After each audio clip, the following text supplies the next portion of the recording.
Hi everybody, it's Julia, your trusted travel expert, helping you find that je ne sais quoi wherever you are in the world.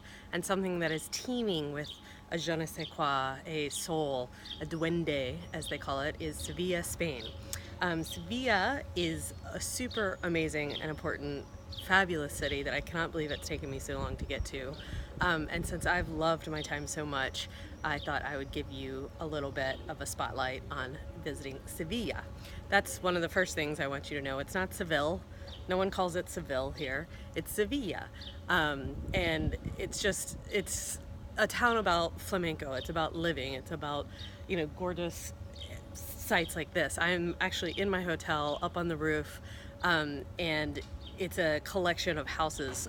This is Las Casas de la Juderia, which is the Jewish houses, but cobbling together a bunch of old houses is sort of a common thing for some of the hotels around here. And you just wander around. I wish you could see, like, just below me there's an open courtyard. One's a hallway between two houses, one's just a courtyard in the house, and you have those all over the city. You're walking around and you'll just kind of peek into a doorway to the right, and all of a sudden there's a whole courtyard of gorgeous tiles, beautiful flowers, bright colors. White and yellow is sort of one of the main color schemes that they use here, and it is a spectacular city.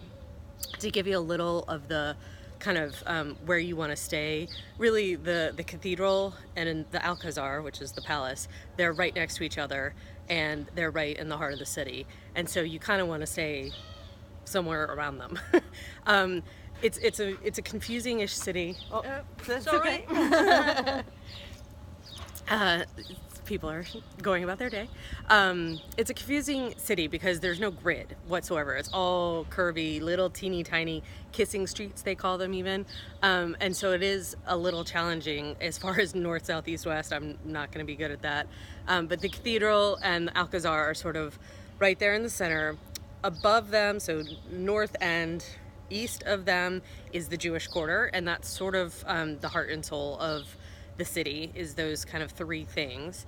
There's tons of cafes, there's tons of flamenco bars, tapas bars, all around that area. I've walked back and forth between here and the cathedral a million times, and it is, 10-minute walk maybe, not even, through these little quiet alleys, and it's super, super cute. Below the cathedral and to the west, sort of, you get to sort of more official buildings, and the bullfighting ring and the river.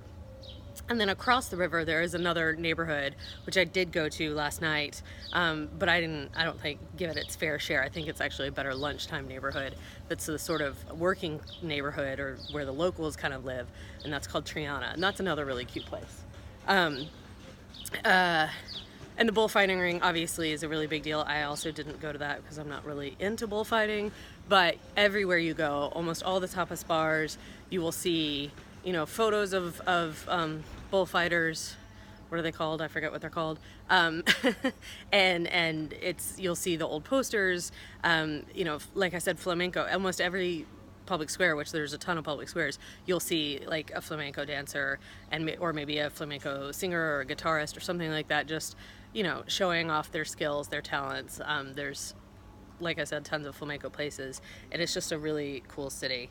To the right of the cathedral and Alcazar, so further east, that is where you find Plaza de España, which in 1929 they had a big Spanish-American exposition, exposition, and so they rebuilt a lot of things, like the five-star luxury hotel Alfonso XIII.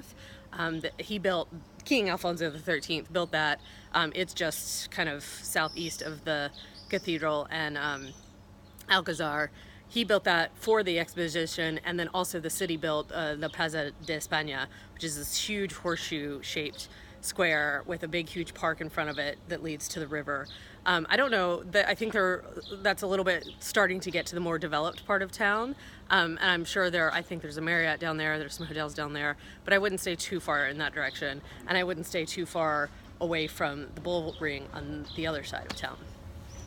So that gives you a little bit of orientation, what to do. You have to do the cathedral. It's the third largest cathedral in the world, which I don't know that I believe, but it's true. It just doesn't seem it. It doesn't feel it because it's not as, it doesn't have tall things out front of it. It's more short and fat and huge. There is the Giralda, which you can't see. It's kind of behind this tower. And the Giralda is the bell tower, which is actually the old mosque's bell tower. Because that's the other thing about Sevilla. It's got the total mix of cultures between Judaism, Islam, and Christianity, because that all mixed together. And so even the Alcazar, which was originally a sultan's palace, but it burned down or was torn down, and the Catholic king rebuilt it in the Moorish style. So even though he was Christian, he liked or appreciated the artisans that did the Moorish style, and so it's the Mujaddar style, which is the sort of mix of Christian and Islamic elements. And so you have to see that. Both of those things get really, really crowded. It gets really hot here in the middle of the day. So you wanna definitely pre-buy tickets and try and get tickets for either very first thing in the morning or last thing in the afternoon. You do not wanna wait in line in the heat of the day here. I mean, it is still morning and it's actually a lovely day, and you can see I'm squinting. The sun is super strong. It's always sunny here. There's always bells going off. It's so fun. Besides the cathedral and the Alcazar, those are the big main things. I mean, there are lots of other museums. There's little palaces you can go visit. Like I said, though, it's all about wandering around, getting the feel of the city, checking out some flamenco, getting some tapas, and just having a great time. I've loved my time here. There are lots of day trips out of Sevilla. I took one. I meant to take two. You can go to all over Andalusia. It's amazing. So I will end with the bells, and I will talk to you next week. Bye.